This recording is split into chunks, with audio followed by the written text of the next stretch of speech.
Según Génesis 47, 12, 27, durante la sequía en Egipto, José almacenó y preservó el alimento. Para subsistir, la gente tuvo que venderlo todo y, al fin, incluso a sí mismos. Ese es el precio de vencer. Así es en este tiempo del fin, donde conseguir el alimento para entrar al reino y conquistar nuestra tierra, que es Cristo, formado en nosotros, nos costará renunciar a todo, incluso a nuestra propia vida. Pero a cambio de nuestro todo, tendremos su todo y reinaremos con él. Con ustedes, José.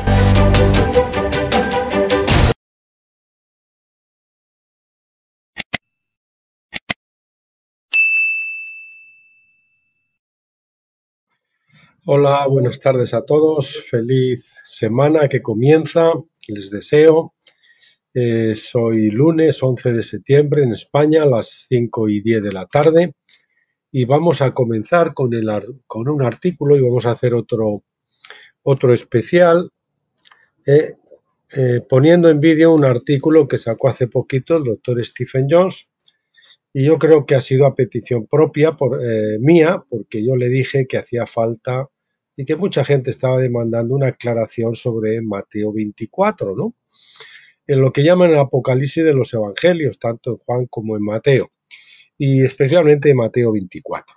Y para que entendamos que esto no se ha aplicado correctamente y que efectivamente Apocalipsis, o sea, Mateo 24, habla de la destrucción de Jerusalén, más que de lo que es lo que siempre se ha conocido con la gran tribulación, que implicaría a todo el mundo, antes de el supuesto rapto, de que se iban todos de aquí, que después venía esto, que daba mano de un anticristo, todo esto. Y ahí venían los 7 años de tribulación y todo esto. Bueno, pues esa versión lógicamente no se ajusta con las leyes de la segunda venida, ni tampoco con lo que está escrito en la palabra de Dios, porque hay unas profecías que se contradicen si adoptamos esa versión antigua, que lógicamente no es correcta. Así que vamos a analizarlo. Este es un post que lo pueden encontrar en el blog Tabernáculos. Yo creo que lo pusimos como hace una semana o así, y aquí está, el 6/9 del 2023, estamos a 11, 5 días, no hace ni una semana, y lo vamos a estudiar hoy juntos para que ustedes tengan la versión correcta de lo que muchos llaman la Gran Tribulación, que no se refiere a todo el mundo, sino que está referido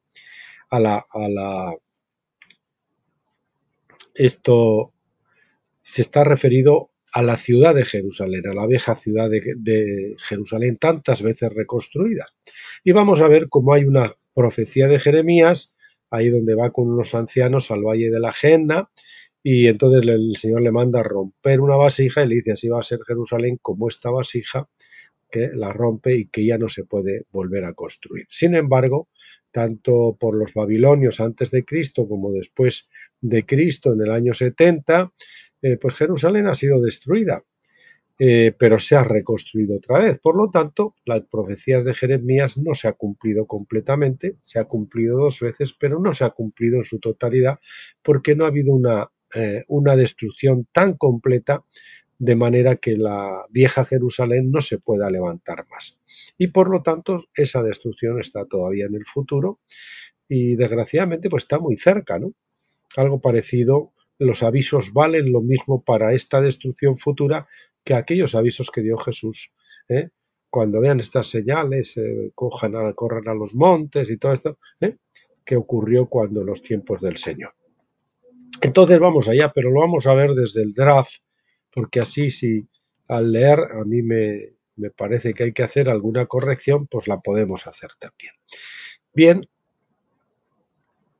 hoy en día existe una visión de la profecía bíblica. Bueno, el título se titula La visión preterista, que ya sabes que aquellos que dicen que el reino ahora, y que esto ya comenzó con Pentecostés, y que lo que se refería a Mateo 24 estaba ya totalmente cumplido, y que por lo tanto no hay un milenio ni todas estas cosas, y no hay otra segunda venida. La venida se produjo precisamente antes, ya la segunda venida ya se produjo, y que ya estamos en el reino. Imagínense qué reino, ¿no?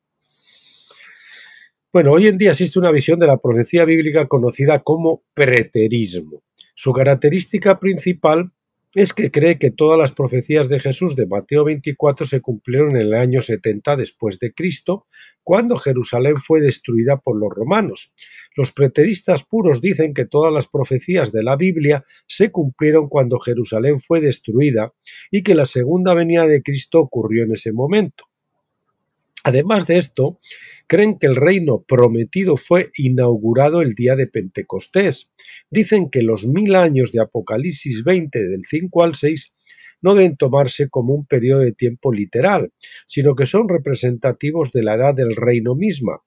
Este reino, dicen, fue fortalecido por Pentecostés y esto es todo lo que necesitamos para que la Iglesia establezca el reino.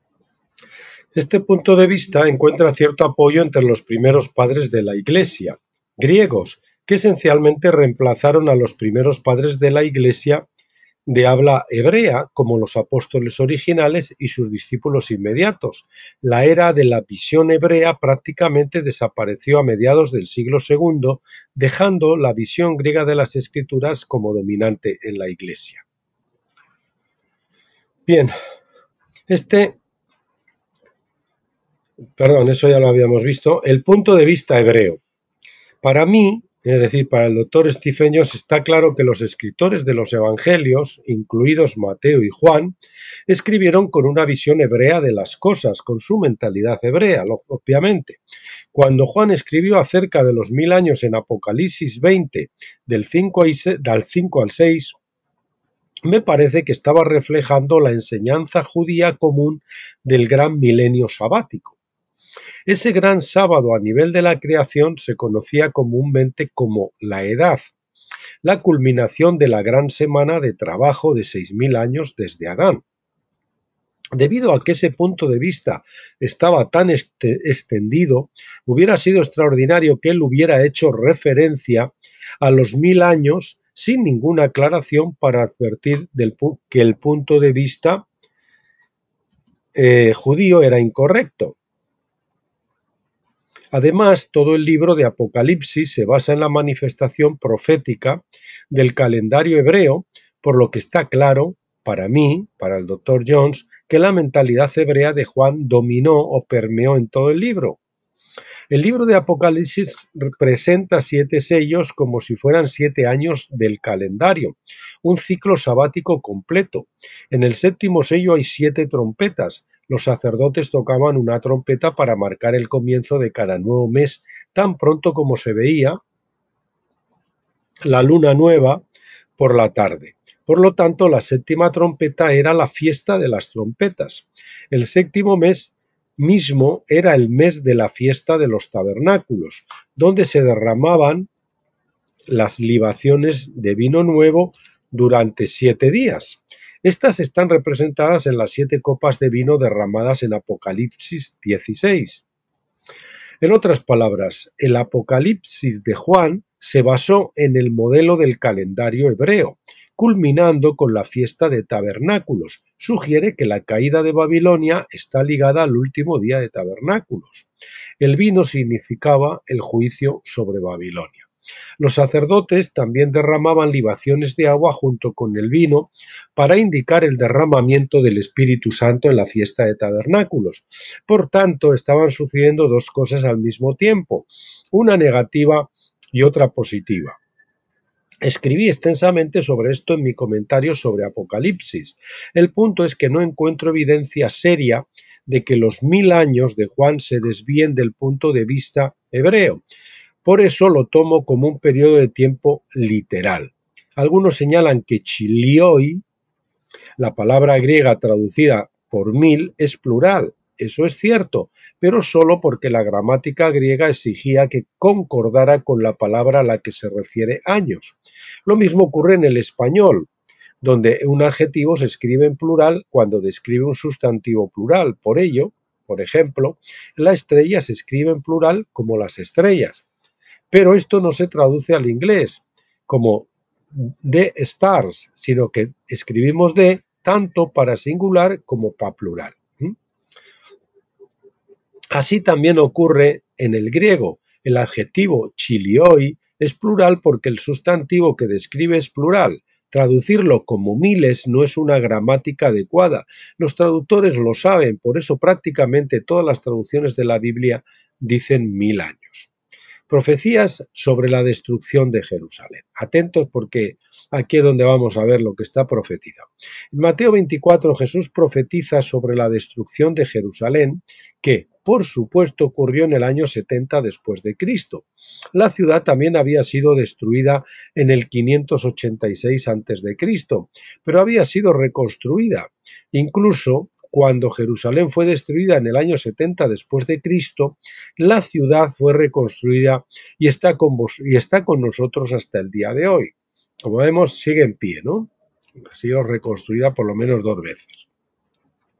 Pero Jeremías 19 del 10 al 11, que es lo que comentábamos en el inicio, profetiza sobre la completa y absoluta destrucción de la ciudad. Esto es lo que la gente no tiene en cuenta. Y si Jeremías no era mentiroso y es un profeta del Señor, como está ampliamente demostrado, pues esto todavía no se ha cumplido. El profeta ilustró su punto rompiendo una vieja vasija de barro en el valle de Ben Hinnom, que es la Gehenna.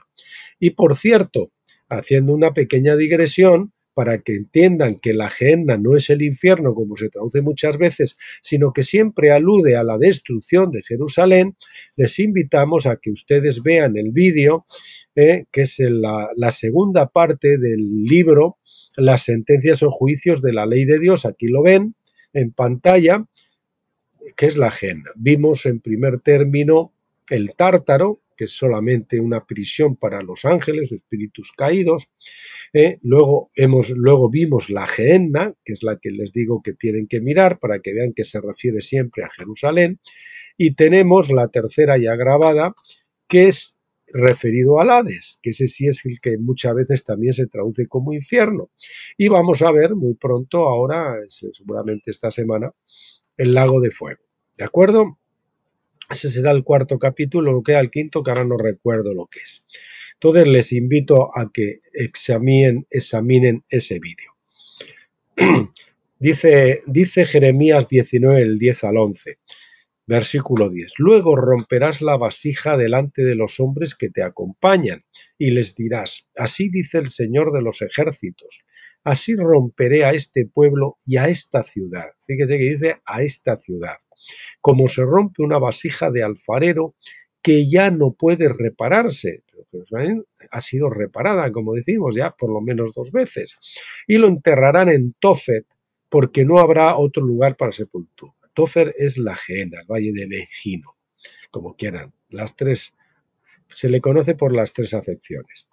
Esta vieja vasija representaba a Jerusalén y a Judá. Contrastaba con la vasija de barro húmedo que representaba la casa de Israel en Jeremías 18:6. La casa de Israel era el reino del norte formado por las 10 tribus que los asirios se habían deportado un siglo antes. Dios debía rehacerlos y convertirlos en un vaso nuevo y mejorado. Y de ahí viene pues la conversión de toda Europa al cristianismo, etcétera, etcétera, porque pues Israel fueron los que poblaron Europa y después Estados Unidos, Canadá, etcétera. Ahí lo tenemos. Esa fue ya cuando el Señor empezó a rehacer esa vasija húmeda, ¿verdad? Esa que era un barro húmedo que todavía se podía volver a moldear. Sin embargo, para Judá no iba a ser así. Con Judá, como el barro ya estaba seco, cuando se rompiera ya no se podría reconstruir. La casa de Israel era el reino del norte formado por las 10 tribus que los asirios habían deportado un siglo antes y, como decimos, luego emigraron a Europa. Dios debía rehacerlos y convertirlos en un vaso nuevo y mejorado, pero la vieja vasija de barro que representaba a Jerusalén ya no podría reconstruirse ni repararse una vez que fue destrozada en la Gehenna. Aquellos que no entienden la diferencia entre los dos reinos, Israel y Judá, invariablemente aplicarán mal las profecías de Jeremías.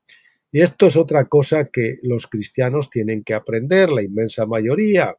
Atención los cristianos sionistas. El Estado de Israel actual no es en absoluto el Israel bíblico. Es un Estado judío. La palabra judío viene de Judá, no de Israel. El moderno Estado de Israel recibió un nombre incorrecto deliberadamente para engañar a los cristianos, haciéndoles pensar que las profecías de Israel, del Israel restaurado se aplicaban a los judíos. No fue más que una estratagema política para engañar a la Iglesia y que los apoyaran. De hecho, si ustedes siguen, los que ya siguen el blog Tabernáculos del doctor Stephen Joss, hemos visto muchas veces que en realidad con el estado actual de Israel el Señor lo que está haciendo es cumplir las profecías que se dieron a Edom. Edom desapareció, creo que allí más o menos por el año 200 antes de Cristo. ¿Por qué desapareció? Porque fue absorbido por la judería. Los judíos los conquistaron y los forzaron a circuncidarse y a aceptar el judaísmo, o si no, pues me imagino que los echarían o los matarían o cualquier cosa. Y la propia enciclopedia judía reconoce que Edom no es otra cosa ahora sino no es otra cosa sino Israel, sino Judá, que está metido y mezclado con la propia judería. Lo dice la propia enciclopedia judía y es una cosa que todos los historiadores hacen. Entonces, ustedes saben que el pleito de Sión comienza con Esaú y Jacob y se extiende hasta ahora. Y ese pleito de Sión al que estamos asistiendo, al final, estamos asistiendo al último acto, pues tenía que resolverse. Jacob, con la ayuda de su mamá, pues engañaron a Isaac y entonces este bendijo y le dio la primogenitura, indebidamente se la dio a Jacob en lugar de a su hijo Esaú. Entonces, cuando Esaú fue a que él le profetizara también algo, él le dice, bueno, cuando seas mayor te quitarás el yugo de su cerviz, etc. Entonces, en justicia, como Jacob obtuvo eso de manera ilegal, el Señor tenía que dar la posibilidad a Edom, a Esaú, de demostrar que era indigno para recibir la prometida, porque el Señor quería dársela a él y no sabemos lo que hubiera hecho para dársela. Seguramente algo habría ocurrido, pero ellos no supieron confiar en el Señor y manipularon para robar esa primogenitura. Entonces el Señor les tiene que dar el chance a Edom. Entonces, ¿cómo le da el Señor el chance a Edom, a Esaú, si Edom y Esaú desaparecieron al ser absorbidos? Pues lógicamente se lo tiene que dar dándosela a los judíos. Y ahí tenemos el sionismo y ahí tenemos el nuevo Estado de Israel, donde una vez más una iglesia ciega, como estaba Isaac ciego, bendice, ahora en este caso, a Edom, para darle la primogenitura. Vemos cómo el Señor es maravilloso y cómo coge unas cosas, pero ahora al final les da la revancha a los otros para que se muestren indignos de heredar precisamente esa primogenitura, esa preeminencia y de tener el gobierno y todo eso. Entonces, pues eso es lo que es el estado actual de Israel, es el cumplimiento de las profecías de Jacob a su hijo Esaú, de que él se iba a independizar de Jacob, iba a asumir la preeminencia, se iba a quitar el yugo de su cerviz, y es lo que tenemos. Pero como ellos han sido incapaces de producir los frutos del reino, pues lógicamente ahora el Señor los tiene que quitar de ahí. ¿Y qué es lo que ocurre? Pues que el gobierno es entregado a los vencedores, es traspasado y va a ser traspasado o está siendo traspasado a los santos del Altísimo. Perdonen, pero esto es muy necesario. Ustedes tienen a ver, si quieren ver más sobre esto, les aconsejo que lean La lucha por la primogenitura o por el derecho de nacimiento. Es un libro que tienen en la columna de la derecha, aquí, esta columna, si ustedes bajan y bajan y bajan, verán, se van a encontrar con el libro La lucha por el derecho de nacimiento, que pueden descargar gratuitamente y lo pueden leer. Y también más abajo, también en los tópicos o en las etiquetas, ustedes pueden ver el pleito de Sión o la controversia de Sión, y tienen muchos artículos referidos a este asunto que yo les acabo de contar y que son muy interesantes, porque la Iglesia ha sido también cegada para bendecir ahora a los que no tiene que decir, para apoyar a los enemigos de Cristo, precisamente a los que rechazan al Mesías, cambiando y haciéndose creer que las profecías de Israel se están aplicando ahí, cuando eso no es Israel, sino es Judá. Es el Estado de Judá, es como se tenía que haber llamado. Muy bien, pues vamos a continuar hecha esta digresión. Pero los estudiantes serios de la Biblia pueden estudiar la historia bíblica y tomar nota de la diferencia entre Israel y Judá, de modo que se pueda aplicar la profecía correctamente. Perdonen, vamos a ver que ya me quedaba poco, y quizás si bajamos un poco más. Bueno, aquí tiene un libro, Secretos del Tiempo, y yo creo que está por aquí. Este es, en la lucha por el derecho de nacimiento, primogenitura, sionismo y cristianos sionistas. Aquí tienen que ver, para que vean toda esa historia de la controversia de Sion, del pleito entre Israel y Judá, ¿no? Entre Edom, y Judá, e Israel, en este caso la parte de Judá. Y después, pues aquí, después precisamente donde están los posts más vistos de la semana, ustedes pueden encontrar aquí los tópicos un poco más abajo, el archivo del blog, y luego después del archivo del blog, aquí tienen los tópicos y las etiquetas donde pueden encontrar la controversia de Sion o el pleito de Sion. Bien. Pero los estudiantes serios de la Biblia pueden estudiar la historia bíblica y tomar nota de la diferencia entre Israel y Judá, de modo que se pueda aplicar la profecía correctamente. Si no hacemos esa distinción entre Israel y Judá, no podemos aplicar la profecía correctamente. Al entender esto, podemos ver que Jeremías 19 profetiza la destrucción total de Jerusalén. Repetimos, Jeremías 19 profetiza la destrucción total de Jerusalén, la cual todavía no se ha producido y probablemente estamos a punto de verla. Esto se cumplió solo parcialmente en el año 586 a.C., cuando los babilonios destruyeron la ciudad. ¿Por qué? Porque la ciudad fue reconstruida. Jeremías dijo, refiriéndose a la vieja Jerusalén, no se puede reparar, no se podrá reparar, pero en esta ocasión fue reparada. En el año 70 después de Cristo, en esta ocasión los romanos repitieron lo que habían hecho los babilonios, pero nuevamente el cumplimiento de la profecía fue incompleto porque la ciudad fue nuevamente reparada. El cumplimiento final de la profecía de Jeremías entonces es aún futuro, y esto es algo que el preterismo no comprende. El preterismo supone que la destrucción romana de Jerusalén fue el cumplimiento de todas las profecías finales de las Escrituras, pero vino y su gobierno comenzó a través de la Iglesia. Eso dicen. Vamos a ver que el futurismo también está confundido, porque esa tribulación que ellos dejan, que va a caer sobre todo el mundo a nivel global, y un anticristo y todo esto, pues vamos a ver que no tiene sentido, porque esa profecía de Mateo se refiere exclusivamente a Jerusalén. No sé qué manera afectará al mundo, pero se refiere a Jerusalén. Había cristianos en la iglesia primitiva que sostenían este punto de vista. En mi opinión, eran demasiado optimistas acerca del poder de la unción pentecostal. Unos siglos más tarde, especialmente a principios del año 900 después de Cristo, la iglesia se volvió tan corrupta que los propios historiadores de la iglesia, en su mayoría, esos historiadores pues eran obispos y arzobispos, se refirieron a esa época como la edad de oro de la pornocracia. Es decir, la iglesia estaba gobernada por la inmoralidad.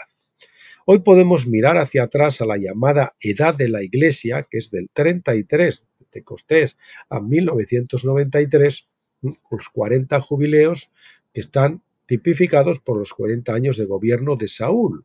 40 años, 40 jubileos. Con una visión más realista y educada de la que tenían los primeros padres de la Iglesia al comienzo de esta edad. Pentecostés fue una fiesta válida y muy buena, gloriosa si ustedes quieren. Sin embargo, el reino no podía establecerse completamente bajo Pentecostés, con esa unción. Era una unción leudada, porque admitía levadura. Recuerden, la ofrenda de Levítico 13, creo que es 13 o 23, no, siempre me confundo, dice que esa ofrenda se ofrecía con levadura, y la levadura siempre simboliza el pecado, y la levadura siempre es el pecado que va creciendo y se va extendiendo hasta leudar toda la masa. Por eso Pentecostés requiere el bautismo de fuego, requiere la segunda muerte, requiere las tribulaciones, requiere el sufrimiento. ¿Por qué? Porque eso es lo único que contrarresta la levadura. Por eso hay que hornear. Por eso, como la iglesia de Pentecostés de todos estos 2000 años, casi 2000 años, ha rechazado en la mayoría de las ocasiones el bautismo de fuego y especialmente la iglesia hedonista de la Odisea lo rechaza, pues entonces la levadura campa por sus fueros y lo que tenemos es esa iglesia tan degradada, tan corrompida, tan pervertida. Repetimos, Pentecostés fue una fiesta válida y muy buena, es una etapa por la que tenía que pasar la Iglesia, lo mismo que nosotros a nivel de crecimiento personal tenemos que pasar por esas tres etapas, Pascua, Pentecostés y Tabernáculos. Lo mismo ocurre con la Iglesia a nivel corporativo. Había que esperar la mayor unción de la fiesta de Tabernáculos. Creo, dice el doctor Jones, que pronto veremos el cumplimiento de tabernáculos en nuestro tiempo, que es la única fiesta que no ha ocurrido. Históricamente ya ocurrió Pentecostés y ocurrió la Pascua, pero tabernáculos no ha ocurrido. Bien, y junto con este evento vendrá la destrucción final de Jerusalén. Recuérdenlo, pronto veremos el cumplimiento de tabernáculos en nuestro tiempo y junto con este evento vendrá la destrucción final de Jerusalén. El factor del rey Saúl. El rey Saúl fue el principal tipo profético de la iglesia en la edad pentecostal. Recuérdenlo, lo comenté antes. Pentecostés era una fiesta conocida en la ley como la fiesta de las semanas, Éxodo 33:22, en la que el sacerdote ofrecía a Dios las primicias de la cosecha del trigo. A nadie se le permitía cosechar su trigo antes de la ofrenda de primicias en Pentecostés. Por eso Pentecostés era conocido como el día de la cosecha del trigo. Saúl fue coronado el día de la cosecha del trigo, 1 Samuel 12:17. Por lo tanto, él era un tipo profético de la iglesia en la edad pentecostal. Saúl reinó 40 años. La edad pentecostal fue un ciclo de 40 jubileos o 1960 años, de 33 a 1993. O 1960 años desde el 33 hasta 1993 después de Cristo. Luego entramos en el periodo de transición a la edad de tabernáculos. Es en donde estamos ahora, en esa época de transición que también creemos que termina en el 2024.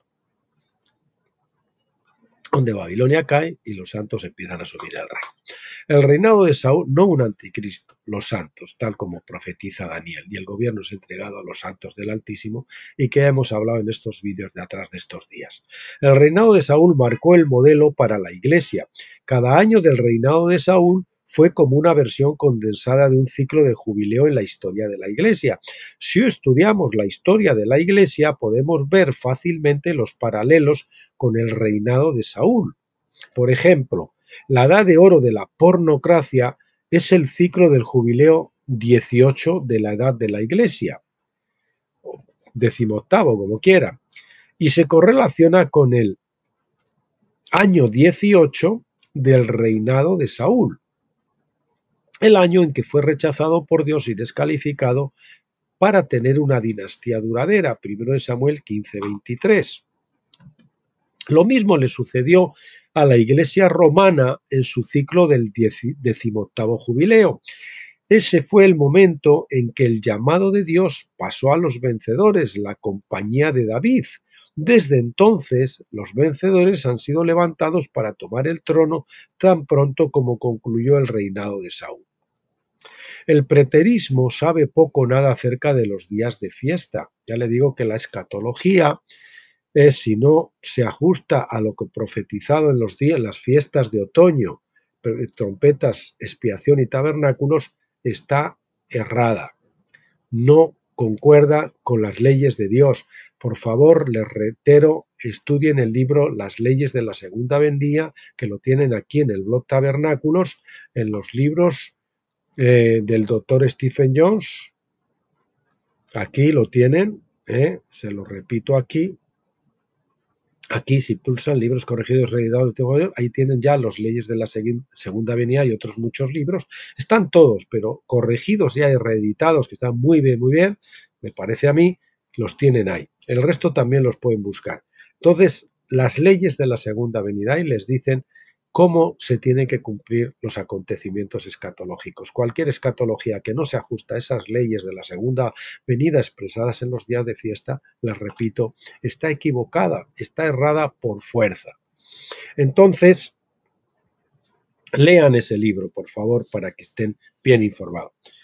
Bueno, el preterismo sabe poco o nada acerca de los días de fiesta, por lo que los preteristas no reconocen una edad de Pentecostés que sea intermedia a la edad del reino. Tenga en cuenta que Saúl tenía un reino al igual que David, pero el reino de Saúl no era el mismo que el reino de David. Tampoco es lo mismo la unción pentecostal que la unción de tabernáculos. La unción de el reino, perdón, la opinión de los que dicen el reino ahora, es decir, los preteristas, es sólo parcialmente cierta para tener una idea completa. Hay que distinguir entre los dos reinos. Hubo una edad de Pascua desde Moisés hasta Cristo. Hubo una edad de Pentecostal en el intervalo entre las dos venidas de Cristo.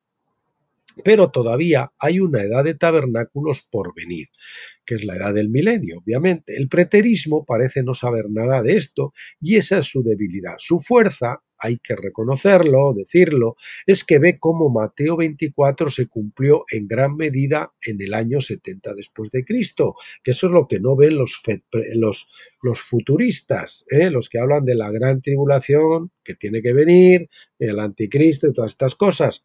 No ven que todo eso que dice Mateo 24 en gran parte, en su mayoría, se cumplió en el año 70.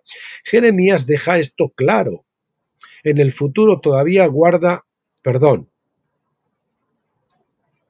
debería rechazar la idea de que toda la profecía se cumplió en el momento de la destrucción de Jerusalén en el año 70 después de Cristo. Jeremías 19 deja esto claro. En el futuro todavía guarda una destrucción más completa de Jerusalén. Eso es el desacierto de los preteristas. Y el de los futuristas es que aplican todo esto no a Jerusalén vieja, sino a todo el mundo. Además, al reconocer las limitaciones de Pentecostés y su asociación con el reinado de Saúl, queda claro que Pentecostés no ha logrado establecer el reino modelado por David. Esto fue incluido en el plan divino desde el principio, pero probablemente se pasará por alto a menos que veamos que Saúl era un tipo profético del reino pentecostal. Nuestro propósito para God Kingdom Ministries, que es el ministerio del Dr. Stephen Jones, es proporcionar más revelación de la palabra para que podamos obtener una mejor perspectiva de la naturaleza de Dios y del plan divino en la profecía. El lugar para comenzar es estudiando los días festivos, les repito, las leyes de la segunda venida, el libro del Dr. Stephen Jones, que tienen ahí en la columna derecha y que también, se me olvidó decir antes, lo tienen ustedes grabados en vídeo. Tienen los vídeos, no son 10 o 12 vídeos, es un libro y lo tienen también grabado y además comentado por mí, es decir, explicado para que les sea todavía más fácil. Bueno, ese es el lugar para comenzar estudiando los días festivos, es decir, las leyes de la segunda venida, su significado profético y lo que nos enseñan sobre la naturaleza de Dios. Con eso veremos que el concepto del rapto está equivocado, que el concepto de la semana 70 está equivocado, que el concepto del anticristo está equivocado y que toda la teología, como no se ajusta a esas fiestas, pues de los futuristas está equivocada. Acabamos de ver hoy cómo la de los preteristas también está confundida. Entonces, si ustedes se quieren informar y quieren saber, tienen que, su teología tiene que concordar, perdone que lo repita mucho y lo reitere, con las leyes de la segunda venida. Bien, ese es el lugar para comentar, porque esos días festivos tienen un significado profético y lo que nos enseñan también sobre la naturaleza de Dios. Y he puesto aquí una nota que además se la pasé al doctor Stephen Jones, me dijo que estaba correcta. Nota del administrador, por lo tanto, sí hay una gran tribulación en el futuro, entre comillas, pero una gran tribulación en el futuro, pero para Jerusalén. No la que erróneamente nos enseñaron en Pentecostés, sino una referida especialmente a la destrucción final y total de Jerusalén sin posibilidad de reconstrucción. Esa es la gran tribulación, porque la gran tribulación viene desde los tiempos ya del destierro de Israel y después de Judá, Babilonia, y desde entonces ha sido tribulación y tribulación, y especialmente después de Cristo, cuando ya rechazan, pues ya sabemos lo que les ha pasado a los judíos. Bien, ¿en qué medida eso afecte al mundo? A corto plazo, pues la destrucción del sistema babilónico, del globalismo y todo eso, pues lógicamente va a crear crisis, terremotos políticos, lo otro, todo lo que ustedes quieran. A los que estemos bien agarrados a Cristo, refugiados dentro del arca, en el territorio de Gosén, protegidos por él, pues las plagas no nos van a afectar. O nos van a faltar mucho menos, pues los zarandeos que tuvo el arca en medio de la tormenta y de todas esas cosas, pues lógicamente pues algo les afectaría, pero estuvieron ahí guardaditos, protegiditos en el arca, que estaba calafateada con brea por dentro y por fuera, que significa la sangre derramada y la sangre rociada, ¿verdad?, que nos protege, y estaban ahí. Pero esto no va a ser para todos, va a ser por los que están realmente comprometidos. El resto, pues la Iglesia lógicamente se va a ver afectado. Entonces, toda la convulsión política, económica, militar, lo que pueda ocurrir que venga ahora, como decimos, la caída de la antigua Babilonia preconiza o profetiza de que, que ahora no va a ocurrir una gran conflagración mundial, pero sí, lógicamente, pues habrá ruido, polvo y todo eso. Y cuando se disipe ese humo, pues también vamos a ver que simultáneamente a esta destrucción y a todo este caos, pues emergen los vencedores, viene el último gran avivamiento con el derramamiento de la doble porción y el reino empezará a emerger y nación tras nación caerán bajo el gobierno de Cristo y los vencedores hasta que todo el mundo al final del milenio quede bajo el dominio de Cristo y los vencedores. Como está profetizado, la gloria del Señor cubrirá toda la tierra como las aguas cubren el mar. Bien, eso, ¿en qué medida afecte al mundo a corto plazo? Pues solo Dios lo sabe. Lo acabamos de comentar, pero lo que no cabe duda es que la destrucción del sionismo será un alivio para todos a medio y largo plazo. El que nos quiten el pulpo globalista, el pulpo del Deep State, del Estado profundo, de los Rothschild, de la Reserva Federal, de la Agenda 2030, de la Agenda Woke, todo esto, pues la verdad que va a ser una bendición. ¿Cómo respiraremos todos y qué alivio maravilloso tendrá este planeta? Donde ahora podrá haber abundancia, podrá haber justicia para todos y no solo para unos ladronazos que se lo están chupando todo para ellos y cometiendo pues todas estas cosas que nosotros los conspiranoicos sabemos muy bien. Bueno, pues eso es todo, mis queridos amigos. Les repito, todos esos libros, las leyes de la segunda venida, el pleito de Sion, la lucha, que el libro se titula La lucha por el derecho de nacimiento, es decir, por la primogenitura. Les reitero el vídeo ese de la agenda y acuérdense del otro día cuando vimos que no asistimos al triunfo del globalismo sino a caída. Recuerden que la cizaña, dice el Evangelio muy claro, se recoge primero. Recuerden que en Apocalipsis solo se ve un monstruo con 7 cabezas, no un monstruo con una sola cabeza, por lo tanto no puede venir un solo anticristo. Y la cumbre última de los BRICS tienen la demostración más patente de que asistimos a la demolición del globalismo, no a su triunfo. Y no sé qué más cosas decirle. Pues eso, que el profeta Daniel dijo que cuando la piedra no cortada con mano golpea la estatua en los pies de hierro y barro, lo que viene no es un gobierno único mundial con un anticristo, sino que el gobierno es asumido por los santos del Altísimo. Y esas son muy buenas noticias. Queridos amigos, que Dios les bendiga a todos. Gracias por acompañarme un día más. Mañana continuaremos, no sé si que toca Apocalipsis. No, perdón, que se me ha retrasado por 2 veces. Tenemos 2 artículos ahí muy interesantes que va a ser del libro mío, Reflexiones acampados en Gilgal, el tomo 2. Y eso es lo que haremos, si Dios lo permite. Hasta entonces, pásenlo bien.